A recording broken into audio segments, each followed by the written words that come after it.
Video করতেছেন, video করুন। সুপ্রিয় চাষি ভাইরা, আজকে আপনাদেরকে নিয়ে আমরা এক জায়গায় এসেছি।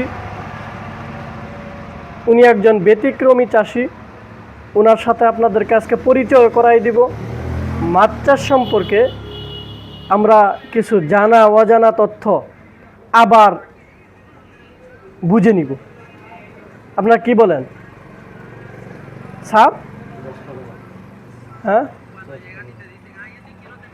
স্যার, শুনেন, জি আমি আপনার কাছ থেকে কিছু তথ্য জানতে চাই। বলেন। তথ্য হচ্ছে আমরা যে শিং মাছ চাষ করি, শিং মাছের কি আসলে কৃমি হয়? শিং মাছ প্রতিটা মাছেরই পরজীবী থাকে, আচ্ছা, সেই হিসাবে কৃমি থাকতেই পারে।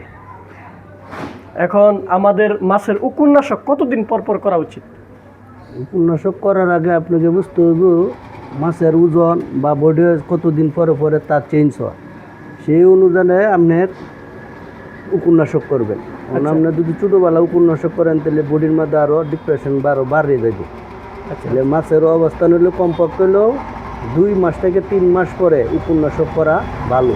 আচ্ছা, আর মাছটা যখন বড় হয়ে যাবে, পরিপক্ক হয়ে যাবে, তখন তো তারও পানি পুরাতন হয়ে গেলে উকুনে আক্রমণ করবে বেশি। তখন আমরা এই 15 দিন বা 20 দিন এরকম অন্তর অন্তর উপন্যাসক কি করতে পারি? জি না, তাহলে কতদিন পর পর করতে পারি? মিনিমাম হইলো 30 থেকে 35 দিন পরে পর করবে মাছ বড় অবস্থায়, আর ছোট অবস্থায় কমপক্ষে 2 মাস পর। 2 মাস পরে।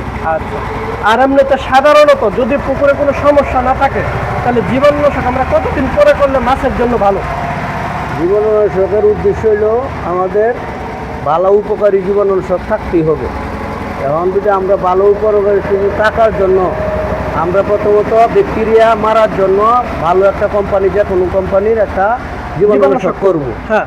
এরপরে দিয়ে আমরা কমপক্ষে মাথার মধ্যে এটা থাকতে হবে, আমরা প্রোবায়োটিক ইউজ করতে হবেই, নাহলে আপনার কারণ পানিতে উপকারী এবং কি অপকারী দুইটা প্রোবায়োটিক্সেরই দরকার আছে। এখন যদি আমরা জীবাণুনাশক করি, দুইটাই মারা যায়, তখন আমাদের কিন্তু ক্ষতিকরটাও মারা গেল, উপকারীটাও কিন্তু মারা গেল।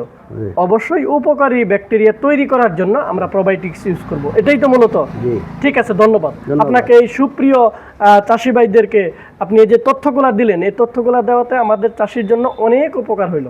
আপনার কাছে মাঝে মধ্যে আসবো। ভালো থাকবেন। আসসালামু আলাইকুম।